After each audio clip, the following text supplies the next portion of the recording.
A continuación, Noticiero Telesucesos. Clasificación A. Apto para todo público.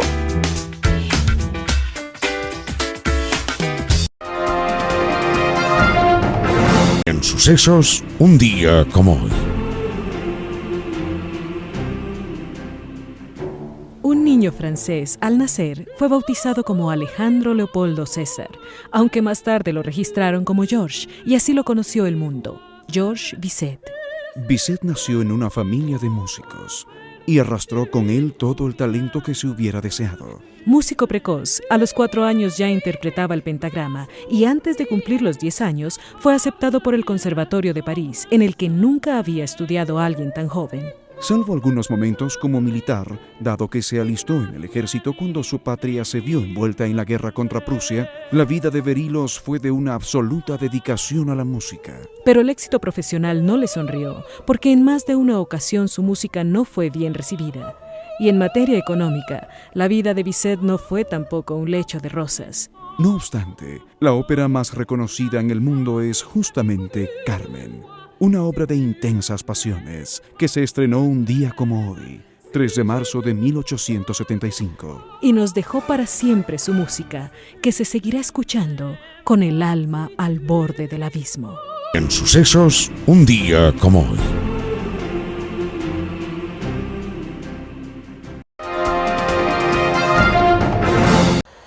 ¿Qué tal amigos? Bienvenidos a la presente edición de este martes 3 de marzo del 2026 del noticiero Telesucesos, el cual ustedes lo ven y lo escuchan desde cualquier parte del mundo a través de la señal 100% digital de www.telesucesos.net.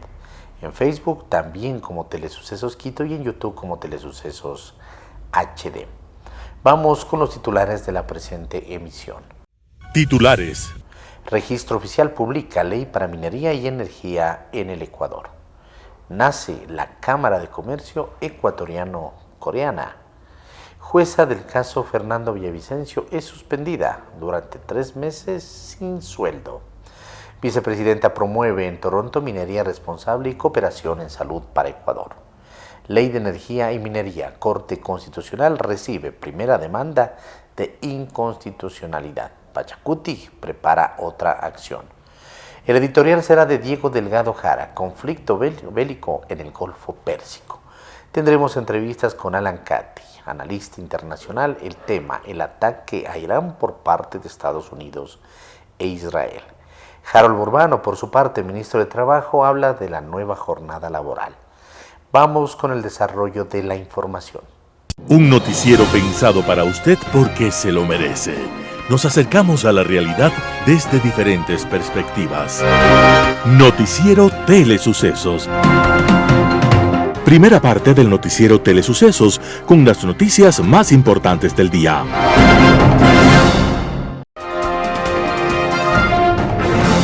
Registro oficial publica ley para minería y energía en el Ecuador. La Ley Orgánica para el Fortalecimiento de los Sectores Estratégicos de Minería y Energía fue publicada este lunes 2 de marzo del 2026 en el 5º suplemento del Registro Oficial 3 días después de que fuera aprobada por la Asamblea Nacional.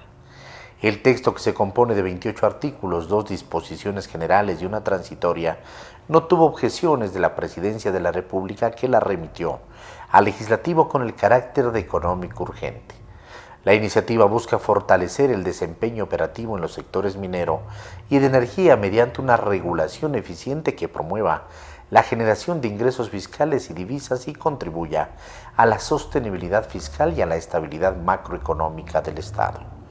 En su disposición transitoria especifica que las modificaciones introducidas por esta ley respecto de los plazos de los contratos de concesión no serán aplicables a los contratos y títulos habilitantes otorgados con anterioridad a su entrada en vigor.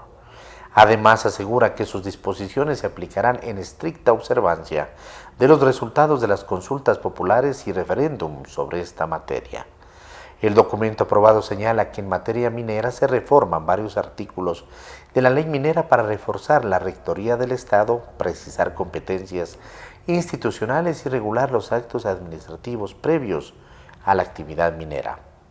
Entre otros, además, actualizar el régimen de patentes de conservación y etapas de exploración y explotación e incorporar un nuevo capítulo sobre fomento y promoción de la inversión, grupos mineros y áreas con protección de seguridad estratégica. La reforma permite la extracción de materiales de construcción fuera del Parque Nacional Galápagos, pero dentro de las islas, algo criticado por grupos ambientalistas.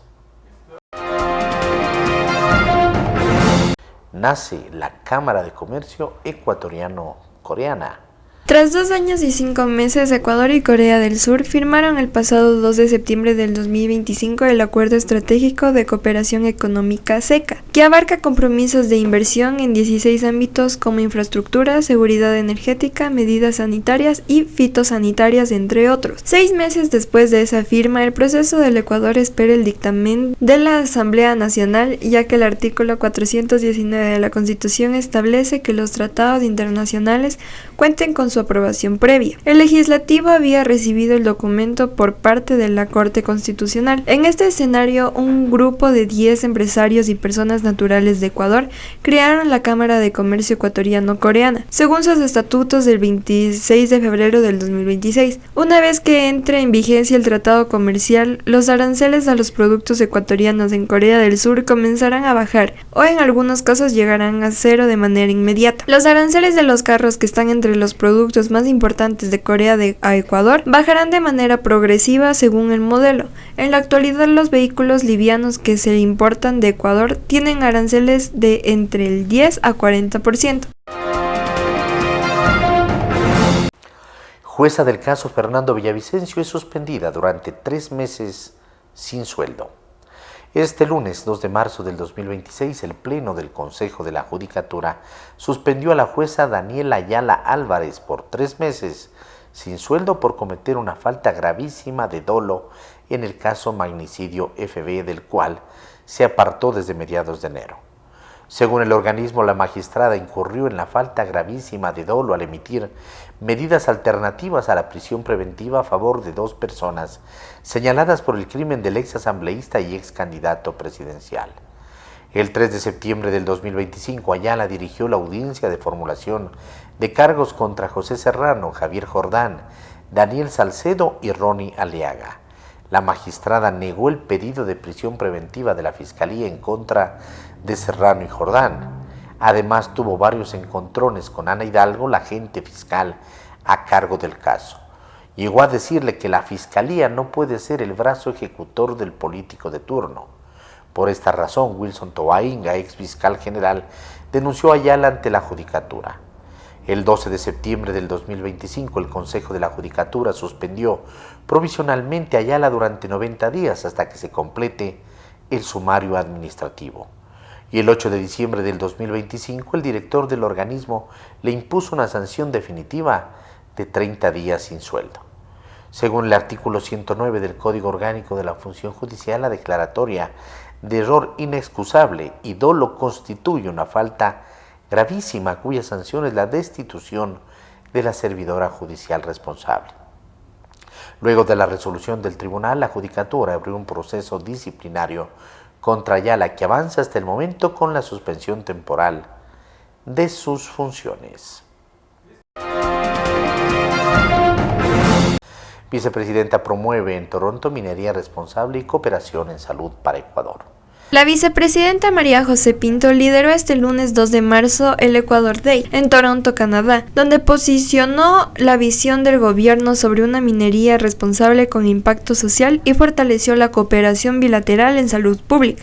Pinto asistió como delegado oficial del presidente Daniel Noboa y presentó ante inversionistas y líderes del sector minero la hoja de ruta del Ejecutivo para impulsar una industria formal, transparente y capaz de dinamizar la economía nacional. Como parte de su agenda oficial en Canadá, Pinto mantuvo además un encuentro de alto nivel con Silvia Jones, vicepresidenta primera ministra y ministra de Salud de Ontario. Durante la reunión, ambas autoridades realizaron el intercambio técnico enfocado en la atención primaria y el fortalecimiento de los sistemas sanitarios. La vicepresidenta expresó el interés de Ecuador en reconocer de cerca la estructura del sistema de salud de Ontario y planteó la posibilidad de avanzar en una hoja de ruta conjunta. Entre los ejes propuestos constan la cooperación de vigilancia epidemiológica y el fortalecimiento de la red primaria y hospitalaria. Ley de Energía y Minería. Corte Constitucional recibe primera demanda de inconstitucionalidad. Pachacuti prepara otra acción. Las demandas de inconstitucionalidad con pedido de medida cautelar ante la Corte Constitucional para suspender la aplicación de las leyes para la sostenibilidad y eficiencia del gasto de los gobiernos locales y para el fortalecimiento de los sectores estratégicos de minería y energía de iniciativa del Ejecutivo y que aprobadas por ADN y sus aliados en la Asamblea Nacional no se detienen. Hoy, 3 de marzo del 2026, la Corte Constitucional recibió la primera demanda y acción pública de inconstitucionalidad a la ley para el fortalecimiento de los sectores estratégicos.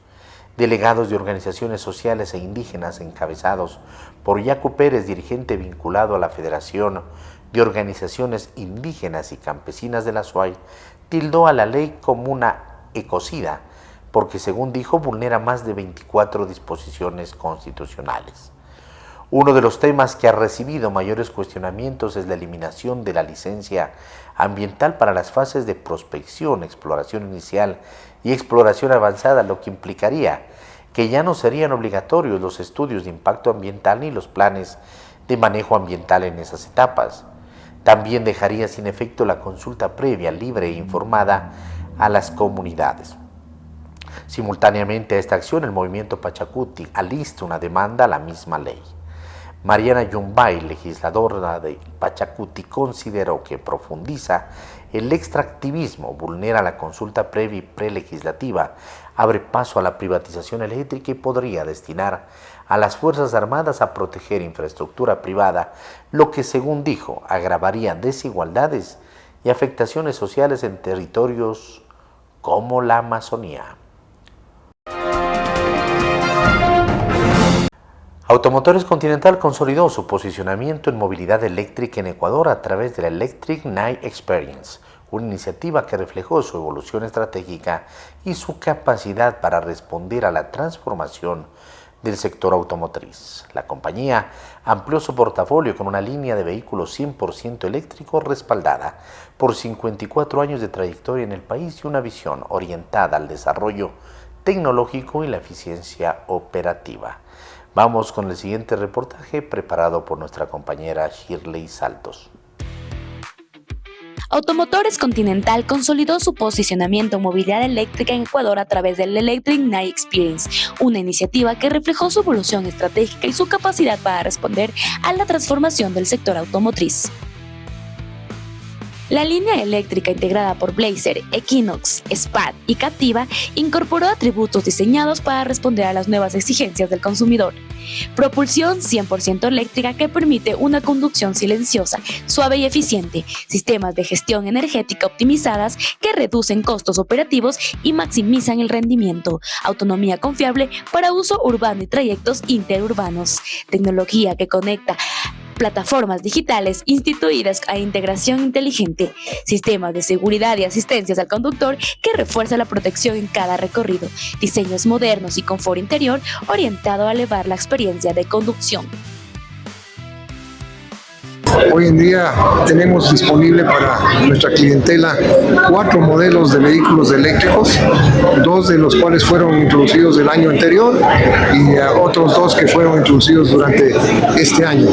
Así que lo que estamos hoy en día haciendo es refrescando y demostrando a nuestros clientes de Automotores Continental las bondades, la tecnología y los beneficios de los vehículos eléctricos que está ofreciendo Chevrolet. Sí, se pueden hacer viajes largos largo sin mayor problema. De hecho, incluso la marca hoy día tiene 36 concesionarios que tienen cargadores y al cliente es con costo cero esa carga del vehículo. Entonces simplemente puede venir a los concesionarios, conectar su vehículo y realizar la carga. ¿En cualquier parte de Quito? En cualquier parte del Ecuador, todos los concesionarios están equipados ya con cargadores. Vemos que hay un nuevo modelo ya de Spar, ya no estamos acostumbrados a lo que siempre vemos en las carreteras de los carros pequeños. Ahora vemos, cuéntanos un poquito de este nuevo tipo de auto que está sacando también Automotores Continental. Claro, la marca ha traído ahora lo que es una nueva versión de Spark, donde ahora abandonamos el motor de combustión interna en favor igualmente de motores eléctricos. Acá vamos a tener un solo motor eléctrico en lo que es la parte del eje delantero y pues bueno, como ven, la forma del vehículo ha cambiado bastante. Como decía usted, pues bueno, esa forma que ya teníamos antes del vehículo ha cambiado muchísimo. Ahora tenemos una forma más cuadrada, una forma con líneas más rectas que permite entonces poder generar mucho más espacio en la parte interior en el vehículo para que sea muchísimo más cómodo para los clientes. Okay, vamos a tener para conocer el auto también. Y veo que hay bastantes tonos muy bonitos, llamativos y diferentes a lo que el mercado está normalmente acostumbrado a ver, ¿verdad? Sí, la marca ha modernizado un poquito la paleta de colores en estos nuevos vehículos, entonces eso ayuda muchísimo a que los clientes pues también les llame así mucho más la atención. Configuraciones, fíjate que si nosotros aplastamos por acá este botoncito nos va a ir cambiando y podemos tener por ejemplo esta configuración que está ahorita. Lo que pasa es que no tenemos ninguna ruta en Google Maps, pero si estos vehículos como vienen con un sistema operativo Android para vehículos en lo que es el sistema de infoentretenimiento, entonces permite ya tener instaladas aplicaciones acá en el vehículo.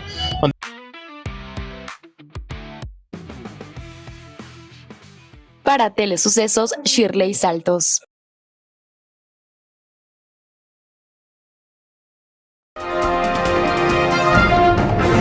El alcalde de Quito, Pavel Muñoz, en rueda de prensa realizada este 3 de marzo, anunció cambios en el cobro de la tasa de recolección de basura que se cobra desde este año en la factura del consumo de agua potable, así como compensaciones y modulaciones. Veamos el siguiente reportaje al respecto. La tasa de recolección de basura, deberíamos decir más precisamente la tasa de gestión integral de residuos sólidos. Y lo voy a decir para que todos tengamos claridad de conciencia de lo que supone el manejo y el tratamiento de los residuos sólidos. No es solamente el retirar una funda que puede estar en un contenedor o a pie de vereda, como se suele llamar. Es todo un proceso que es fundamental para la ciudad. No habría ninguna ciudad en el mundo que podría subsistir si no tiene un sistema de recolección de basura y tratamiento de la misma. Lo habíamos anunciado. Al terminar febrero haremos una evaluación. Esta evaluación es responsable, esta evaluación es técnica, esta evaluación no obedece a un show. Esta evaluación obedece a que terminado un mes de facturación podemos tener la película absolutamente clara de qué es lo que sucedió con las viviendas que están pagando la tasa de recolección de basura, cuántas pagaron lo mismo, cuántas pagaron más y qué decisiones hemos tomado sobre esas que han pagado más para generar un alivio sobre los bolsillos de las familias quiteñas. 4 de estos 10 quiteños que han pagado más fundamentalmente tienen un pago mayor por pertenecer a medidores compartidos. Y este es un tema esencial y pido atención de la ciudadanía porque aquí está el principal anuncio. Es decir, les había dicho yo que tenemos 1.2 millones de medidores en el caso de la luz eléctrica y tenemos básicamente 714,000 medidores en el caso del agua potable. No es que las familias no tengan agua. Lo que pasa es que podemos tener un edificio, lo van a ver mucho más gráfico en un ejemplo. Este edificio tiene 10 medidores de luz, pero tiene un solo medidor de agua. El servicio está llegando a las mismas 10 familias, pero en el caso de la luz podemos contabilizar el consumo de manera individualizada. En el caso del agua se contabiliza el consumo del agua de manera conjunta, de manera compartida. La disminución, la rebaja de valores para los medidores compartidos, considerando el número de predios conectados por cada medidor. Apenas tuvimos conocimiento de lo que la gente nos venía diciendo, hemos monitoreado esto todos los días. No ha habido día de febrero que no tengamos un monitoreo diario de saber cuánta gente se acerca a nuestras oficinas, cuánta gente está preguntando sobre la tasa, cuánta gente está molesta sobre la tasa, y ya tomamos incluso decisiones. Las primeras decisiones, o esta misma decisión la tomamos prácticamente entre el 15 y 16 de febrero. Por lo tanto, de estos medidores compartidos, a un 44% no se les había aplicado el beneficio que estoy hablando en este momento. Y por lo tanto, ellos tuvieron también este pago que les preocupó. Al valor restante, ya habíamos detectado el problema y por lo tanto hicimos este cambio, digamos, este ajuste en el cobro. Y por lo tanto hay hogares que incluso estando en un medidor compartido ya no sintieron el golpe porque ya se corrigió esto de manera automática. ¿Cuál es el promedio de consumo que tiene cada medidor en Quito al mes? 18 metros cúbicos.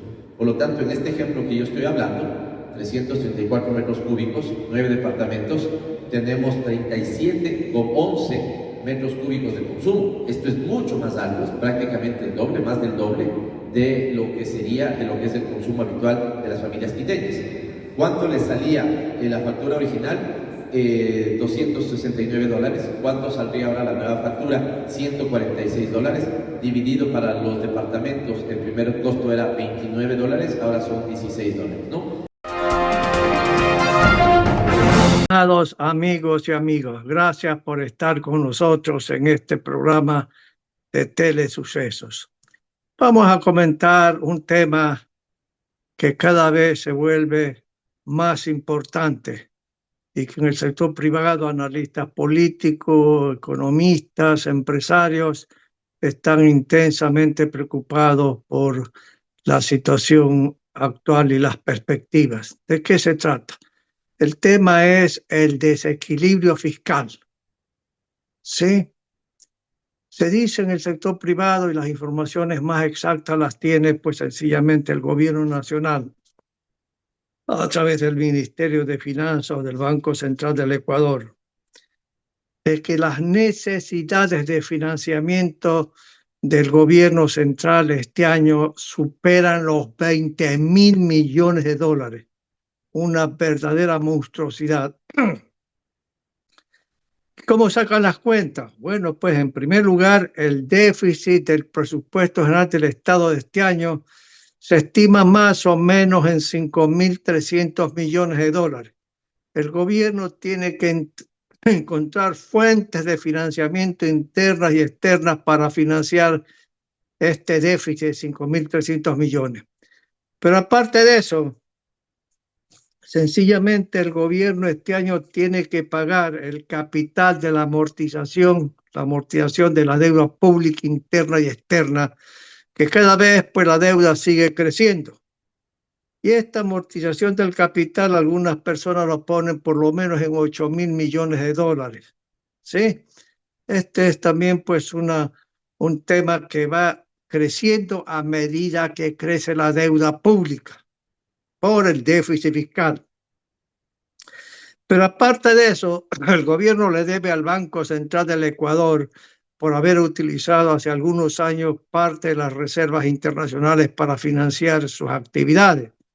Y eso, pues algunas personas creen que el saldo todavía está en 700 millones, obstante que se va pagando lentamente al Banco Central. Pero luego hay las deudas a los municipios, consejos provinciales y juntas parroquiales.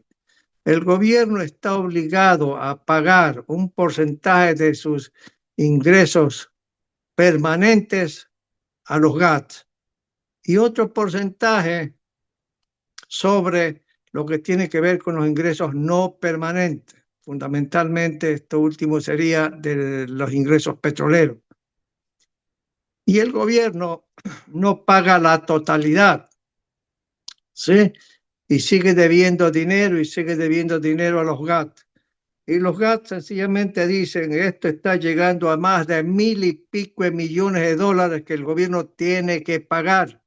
Tiene que ponerse al día en los pagos del pasado y no atrasarse hacia el futuro. Pero aparte de eso, usted tiene la deuda en el sistema de pensiones para el Seguro Social ecuatoriano. No se olviden que el gobierno tiene la obligación legal de pagar el 40% del monto del sistema de pensiones año a año. Esta es obligación legal.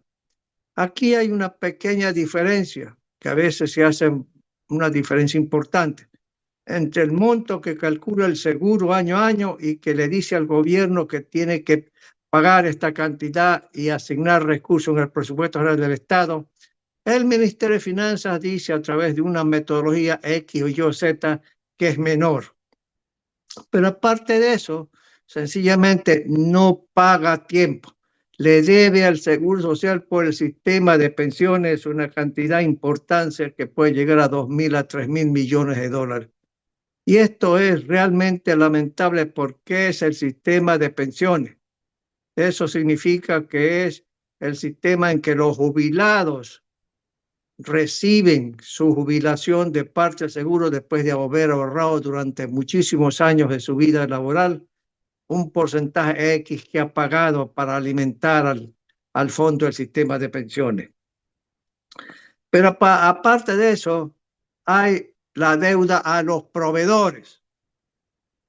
Todas las empresas, todas las personas naturales que han vendido X bienes al gobierno, no se les paga a tiempo.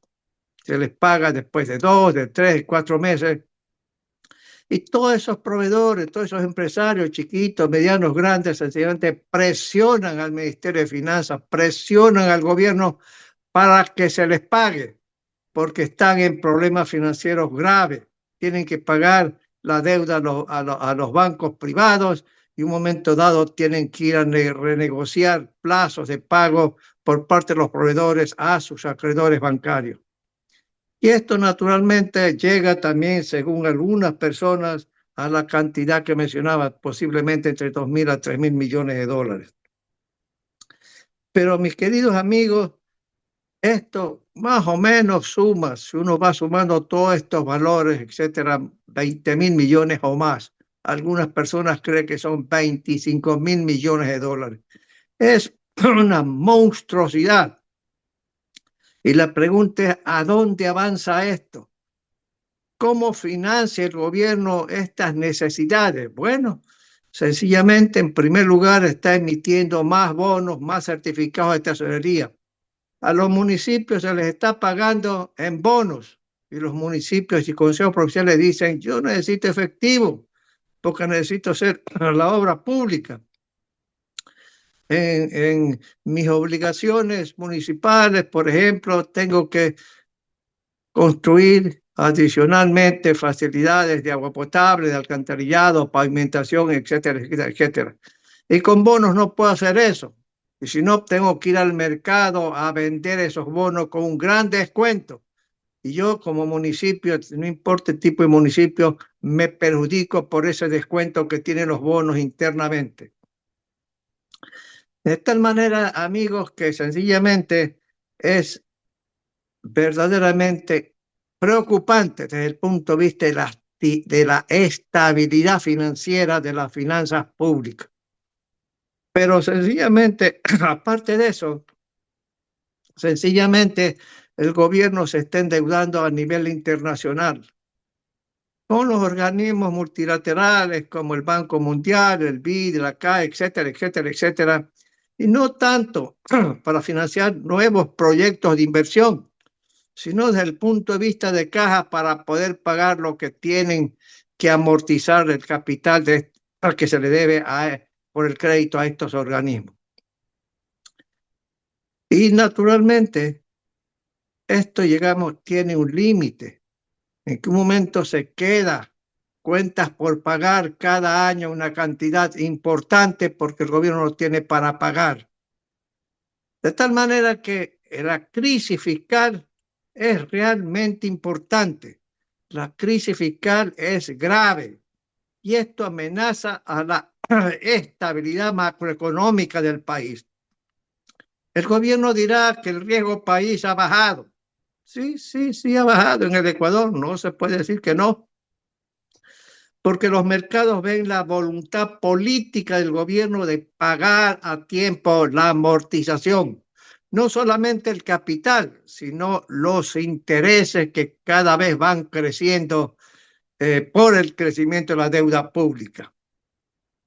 De tal manera, amigos, que sencillamente hay que poner orden a las finanzas públicas.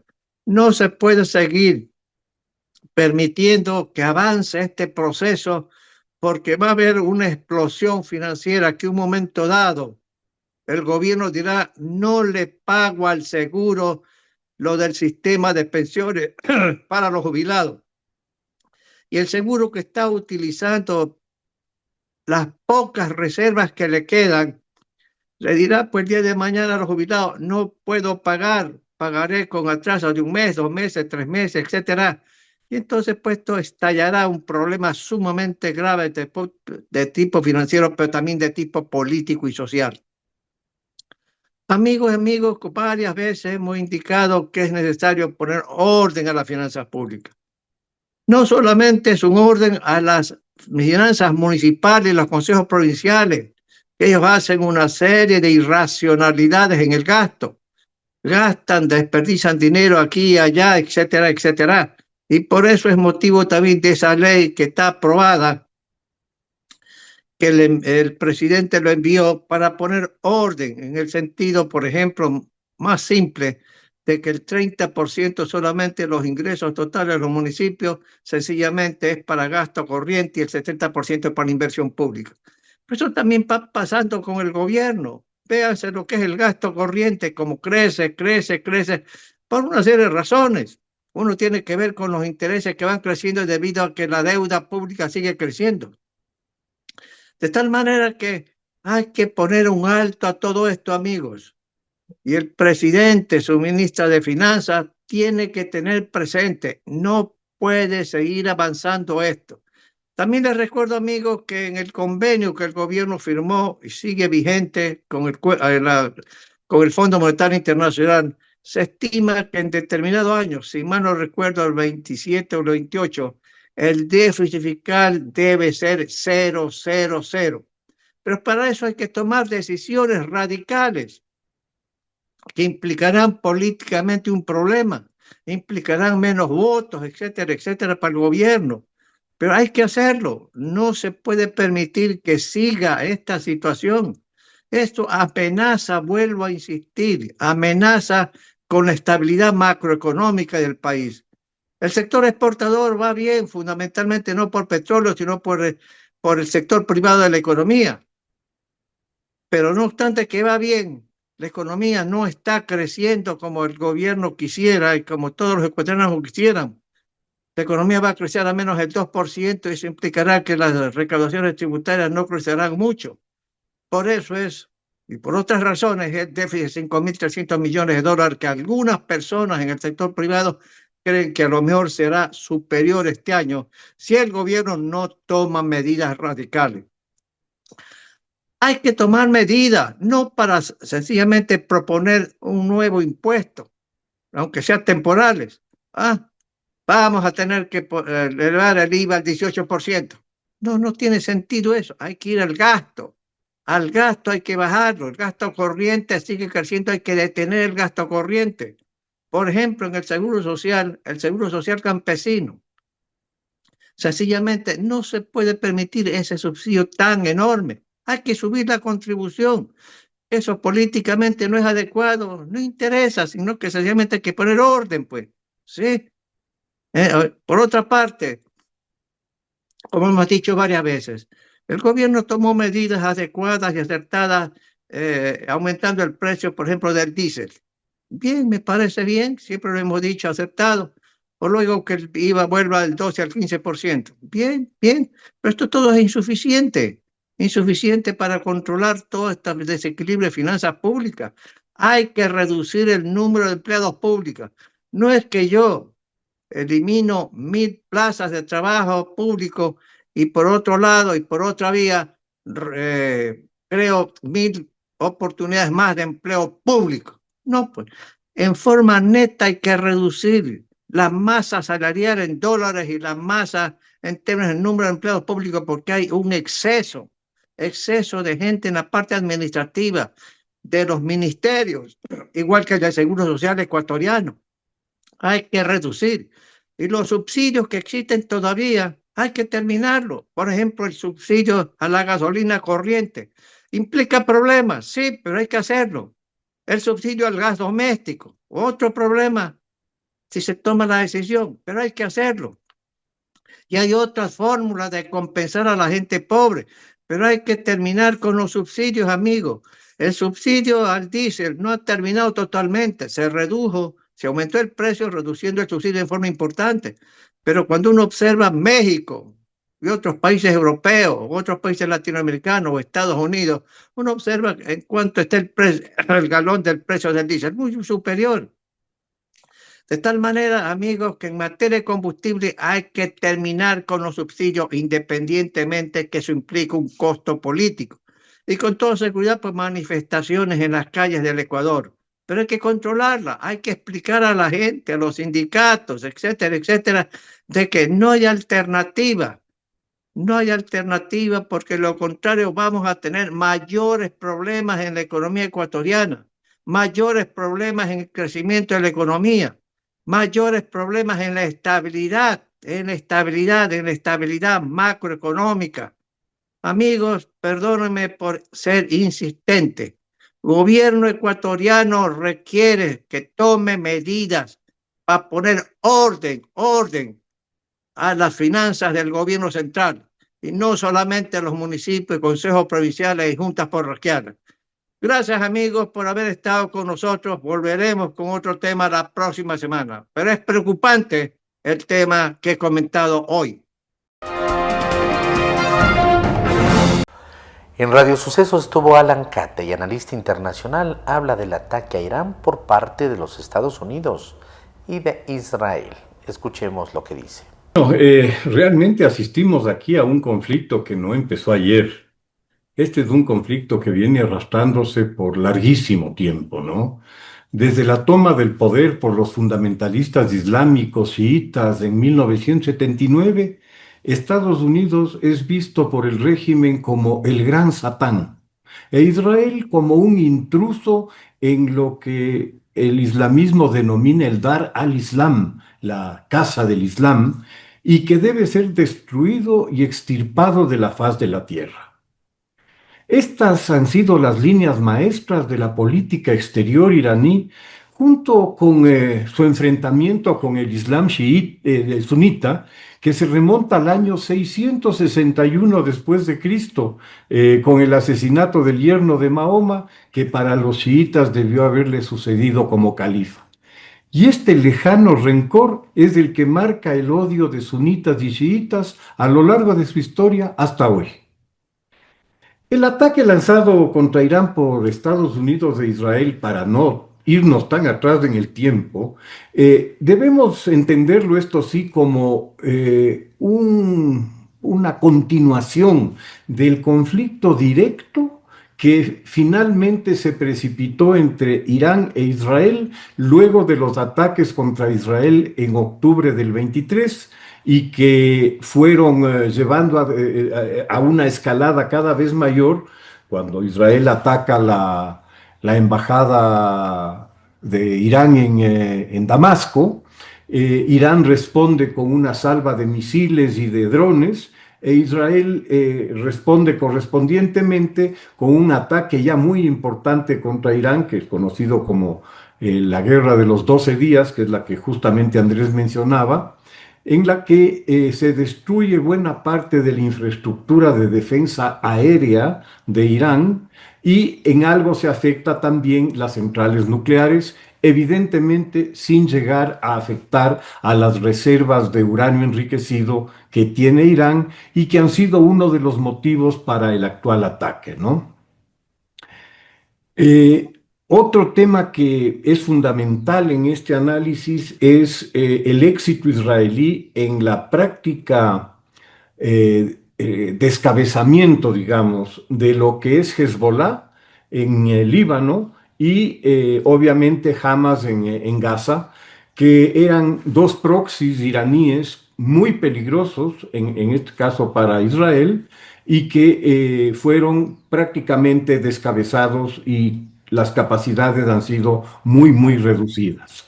Y el otro factor que también debemos considerarlo es la caída de Assad en Siria, que es el colofón más dramático en la reducción de las capacidades iraníes cuando se corta el eje Teherán-Beirut, que con tanto esfuerzo habían construido a lo largo de los años los ayatolas. El otro tema que debemos considerar dentro de los antecedentes al conflicto está en la situación interna en Irán.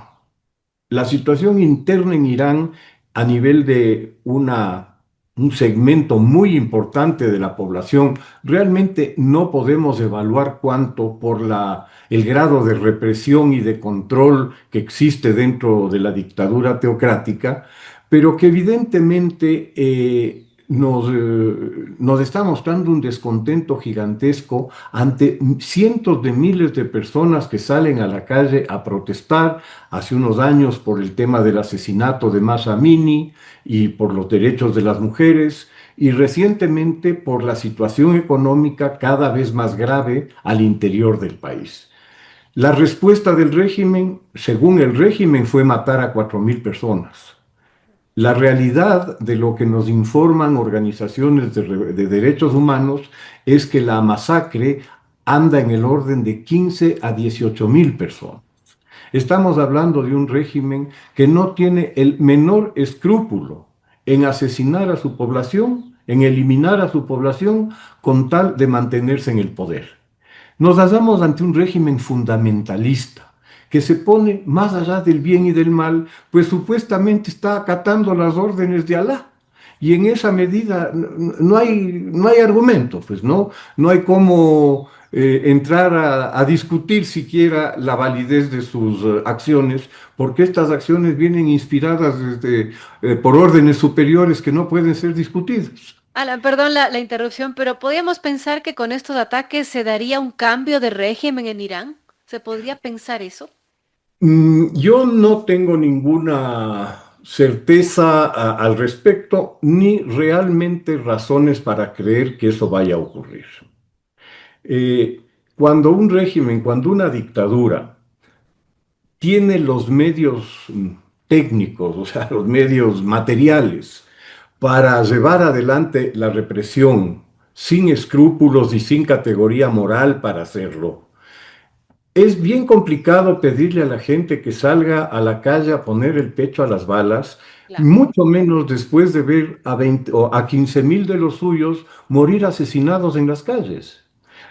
Realmente es complicado, no es muy razonable que la gente se decida a inmolarse por esta situación. Más bien al contrario, el terror es un mecanismo que, como hemos visto a lo largo de la historia, funciona. Stalin impuso un terror de 50 años o de 40 años en la Unión Soviética y ahí estuvo, pues, ¿no? Y el señor, la dinastía de Corea del Norte ha impuesto el terror en Corea del Norte durante los últimos 70 años y ahí siguen. Así es. Entonces, sí, es muy comprensible la necesidad o el deseo humano de sobrevivir. Y sabiendo que al frente tiene a fanáticos benditos de Alá, que tienen las armas y las balas y no tienen ningún reparo en utilizarlas, pues yo veo muy complicado ese cambio. El único cambio que podría venir, creo yo, desde el interior, es más bien una radicalización. Es decir, pensar que esta Guardia Republicana que se construye tras la captura del poder por los ayatolas en el año 79 como contrapeso al ejército, es una institución que tiene un grado de riqueza, de poder económico gigantesco dentro de Irán. Y obviamente, además de esto, tiene el poder ideológico y el poder político al interior del país, pues ellos son el brazo armado de la teocracia para la represión. Y ellos serían los más afectados en el sentido de eventuales sanciones posteriores por crímenes contra la humanidad o porque simplemente perderían su poder político y económico al interior del país. En esa medida, más bien hay que pensar que ellos van a tratar de mantener eso a toda costa radicalizándose. En Impacto Informativo estuvo Harold Burbano, ministro de Trabajo. Habla de la nueva jornada laboral. Vamos con la nota. Quiero dar un antecedente que es importante que la ciudadanía lo entienda. En el Ecuador, en el año 2023, teníamos el 33% más o menos de empleo formal. ¿Qué significa eso? Que 3 de cada 10 ecuatorianos tenían empleo pleno, es decir, gozaban estrictamente de los derechos establecidos en el Código de Trabajo.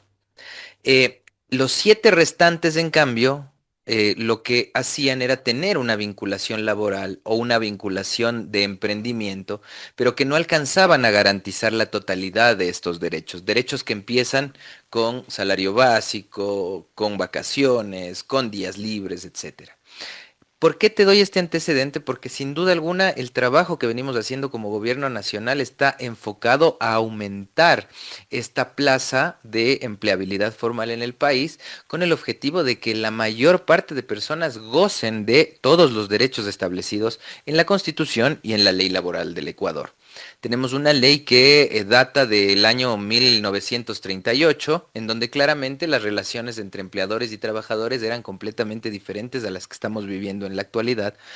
Y tomando en cuenta además un shock histórico que fue el COVID, ¿no? Yo creo que en el año 2018 o 2017 nadie podía imaginarse que íbamos a trabajar frente a una computadora, que tú, por ejemplo, podrías estar haciendo entrevistas con alguien que está en Toronto, que es algo que pasó antes de yo sentarme aquí, y posteriormente sentarme yo aquí a hablar contigo. Entonces, esas nuevas dinámicas de la vida en sociedad tienen que aterrizar también a los mecanismos y herramientas laborales, sin obviamente violar los derechos establecidos en la ley y también respetando la voluntad popular. La voluntad popular ha dicho que no se quiere trabajo por horas en el país, más allá de las críticas positivas o negativas que podamos dar a esta decisión popular. Es una decisión democrática que tomó la ciudadanía, pero tenemos que modernizar sin duda alguna el ámbito laboral. ¿Esto es algo parecido al trabajo por horas? No, sin duda alguna no. ¿Qué es exactamente? A ver, en el Ecuador se trabaja 40 horas a la semana conforme lo establece la ley. No estamos aumentando la jornada. Lo clásico es 8 horas en 5 días, ¿sí? Y que sea lunes a viernes. Si se pasa 1 hora, ese es extra y tiene que ser exactamente. Y aún más, si es que trabajas de noche, tienes un recargo adicional. Así es.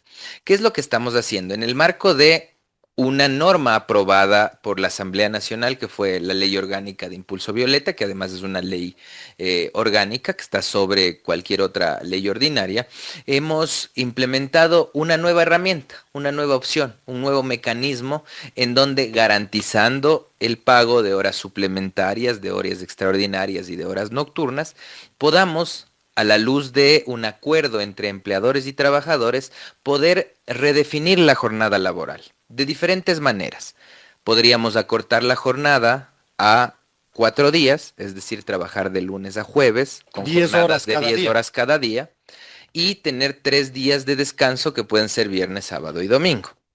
Podríamos trabajar 6 días, 6 horas, por ejemplo, puedo inventarme, o puede haber una modalidad híbrida entre el trabajo in situ presencial, es decir, trabajar de lunes a viernes 4 horas presencial y 4 horas de manera virtual, adecuándonos obviamente a las nuevas formas de realizar la vinculación laboral en la actualidad. Lo que queremos es dinamizar el mercado laboral, dinamizar la productividad, pero siempre en el marco de la garantía del acuerdo entre las partes. Vamos por partes. El hecho de que se invadan, perdón por el término, horas que eran de descanso. O sea, después de la 8ª hora de trabajo, la 9ª ya es hora extra.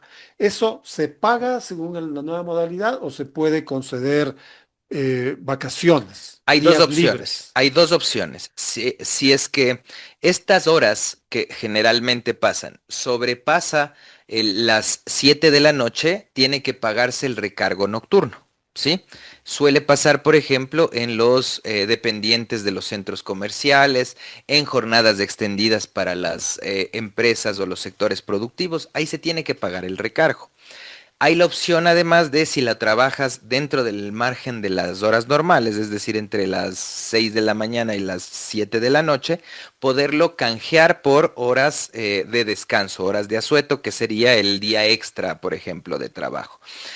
Tomemos en cuenta además que en el Ecuador se paga el salario por los 7 días a la semana, es decir, tú trabajas 5 días y esos 2 días extras, es decir, el sábado y el domingo, son días pagados conforme a la ley. Entonces, lo único que estamos haciendo es readecuar la posibilidad de que esas 40 horas puedan definirse conforme a las necesidades del trabajador o lo del empleador. Por ejemplo, lo que le acabo de escuchar, eso de trabajar 6 días, 6 horas, eso ya invade el sábado. Pues.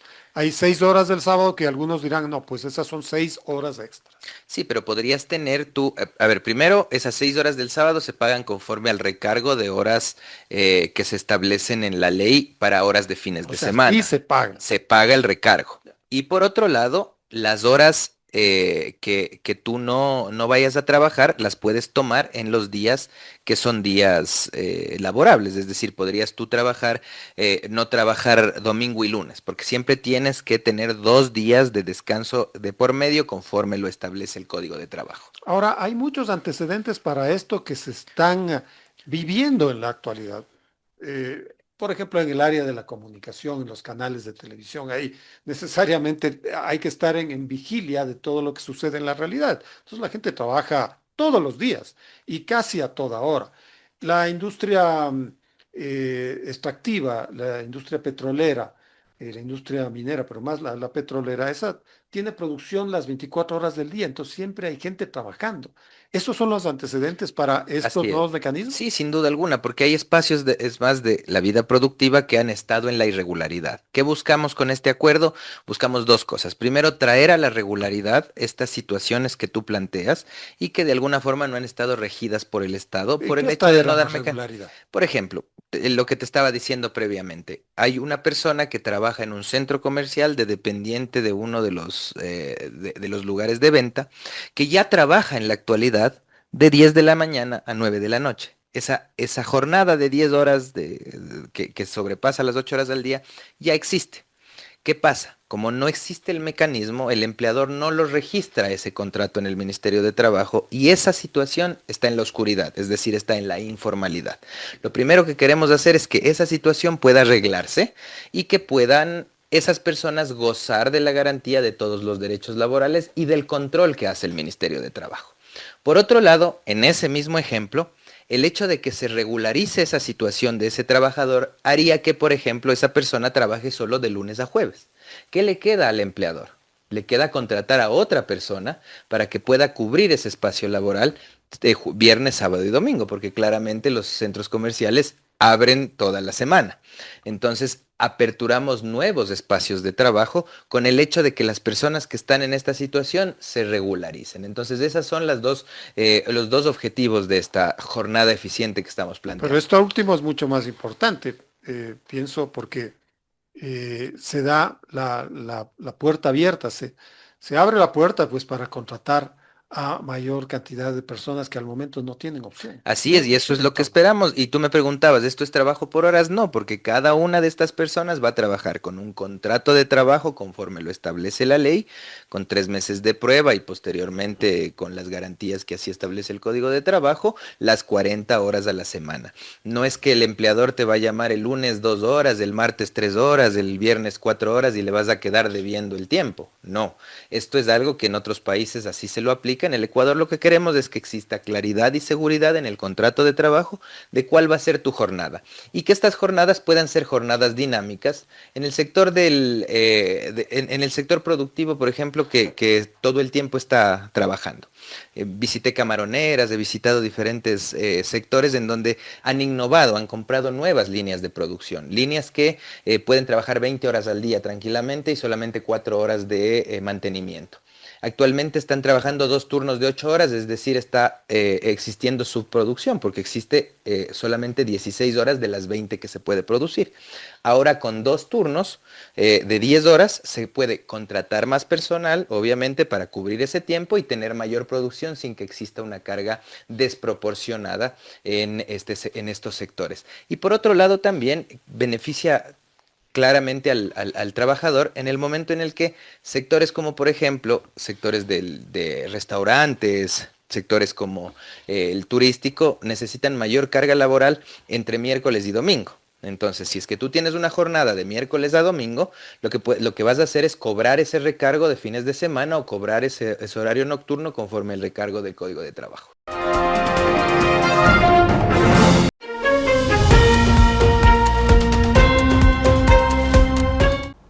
Conflicto bélico en el Golfo Pérsico, artículo de Diego Delgado Jara.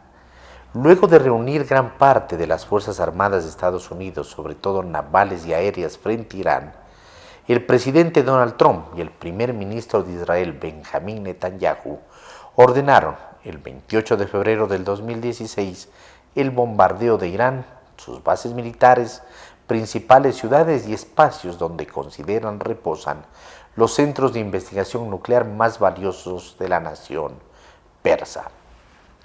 Producto de dichas acciones militares falleció la principal autoridad de los musulmanes chiitas del Medio Oriente, su líder supremo, Ayatollah Ali Khamenei. Estas acciones no disponen de planificación reciente. El 15 de enero del 2012, Henry Kissinger, una de las figuras del globalismo a nivel mundial, declaraba con inusual franqueza en una entrevista en Nueva York: si no escuchan los tambores de la guerra, están sordos. Oh, cuánto he soñado con este momento. Advertía que requerían derrotar a Rusia y a la República Popular China antes que se vuelvan imbatibles, y que el último clavo en el ataúd será Irán, que es por supuesto el principal objetivo de Israel. Esperemos que si todo va bien, la mitad de Oriente Medio será israelí. El estratega del nuevo orden mundial agregaba: hemos permitido a China aumentar su fuerza militar y a Rusia recuperarse de la sovietización, lo que les dará una falsa sensación de valentía, pero que traerá para todos juntos una muerte más rápida. La próxima guerra que se viene será tan grave que solo una superpotencia puede ganar, y esa somos nosotros. Explicitaba sus aspiraciones sobre el control territorial y militar en esta parte del mundo. No olvidemos que las multinacionales de Estados Unidos y algunas de Europa hoy manejan el petróleo y el gas de Irak, Libia y Siria. Debemos tener muy presente que para el manejo ideológico y político de la población del mundo entero, los principales accionistas de las grandes cadenas de información mundial lo son también de la industria bélica. Los condueños de las fábricas de armas como Carlyle, Bechtel, Lockheed Martin, Raytheon, General Dynamics, McDonnell Douglas, Boeing, Northrop Grumman, entre otras, son también los principales accionistas de las matrices de la información: Fox, CNN, NBC, ABC, CBC, Wall Street Journal, Newsweek, e incluso tendrían acciones en el New York Times y en el Washington Post, entre otros muchos medios de comunicación.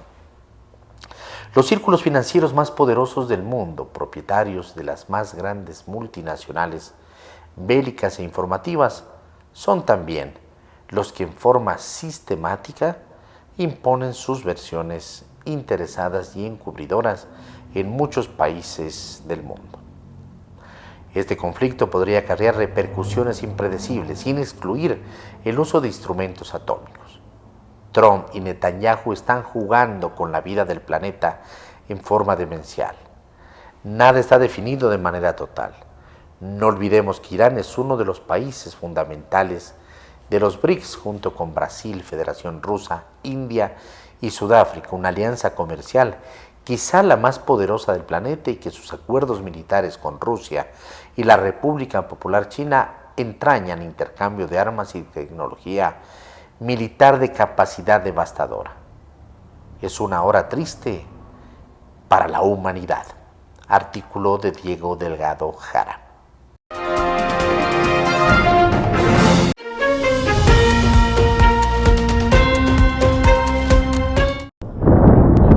nueva oleada de ataques aéreos israelíes ha alcanzado por segunda vez Beirut, la capital libanesa, este martes por la mañana. El ejército israelí afirma que su objetivo eran los centros de mando y los depósitos de armas de Hezbollah, en la que es una de las ciudades más antiguas de la humanidad.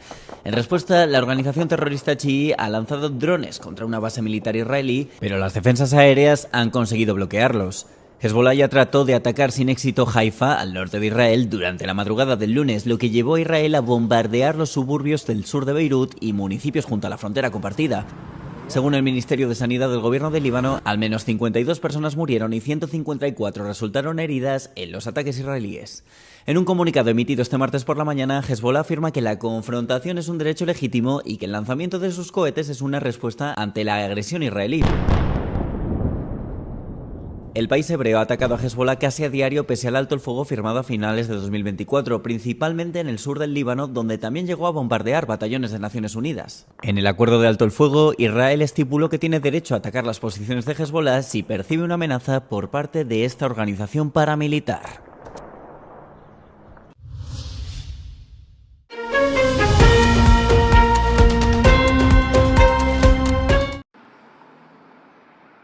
Víctor Orbán blinda las instalaciones energéticas antes de las elecciones en Hungría.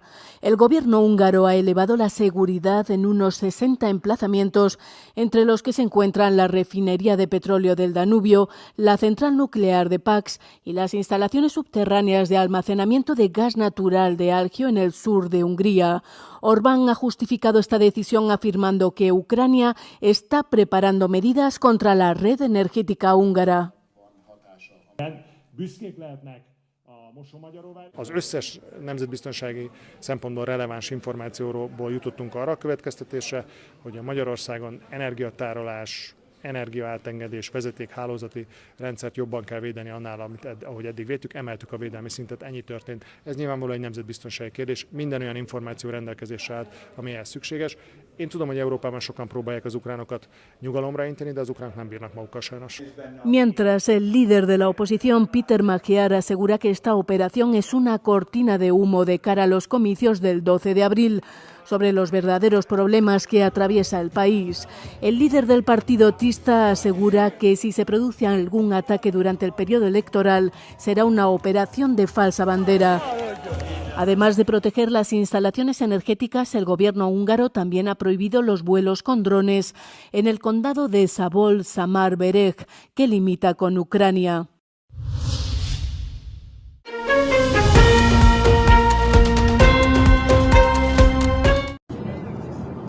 En un discurso histórico, el presidente francés Emmanuel Macron ha ordenado un aumento de las reservas de ojivas nucleares del país y ha prometido que responderá con firmeza si se ven amenazados los intereses vitales del país. El discurso se produce en un momento en el que la seguridad europea se ve amenazada en múltiples frentes, desde la guerra de Rusia en Ucrania hasta la expansión de la guerra de Irán, que el lunes tuvo como objetivo Chipre, un Estado miembro de la Unión Europea. Nous devons renforcer notre dissuasion nucléaire face à la combinaison des menaces. Et nous devons penser notre stratégie de dissuasion dans la profondeur du continent européen, dans le plein respect de notre souveraineté, avec la mise en place progressive de ce que j'appellerais une dissuasion avancée. Francia tiene unas 290 ojivas nucleares según las últimas cifras publicadas por el Instituto Internacional de Investigación para la Paz de Estocolmo. Macron no indicó en qué medida quiere aumentar el arsenal del país, pero señaló que París ya no revelará el tamaño de sus capacidades en el futuro. El discurso no es una respuesta a la guerra en curso en Oriente Medio, ya que los funcionarios franceses han subrayado que se planeó con mucha antelación. El líder francés también dijo que quiere poner en marcha un programa para extender la disuasión francesa por toda Europa y señaló que 8 países han mostrado interés en acoger estos programas. Alemania anunció que participaría en las maniobras nucleares francesas y citó el desarrollo de capacidades convencionales con socios europeos.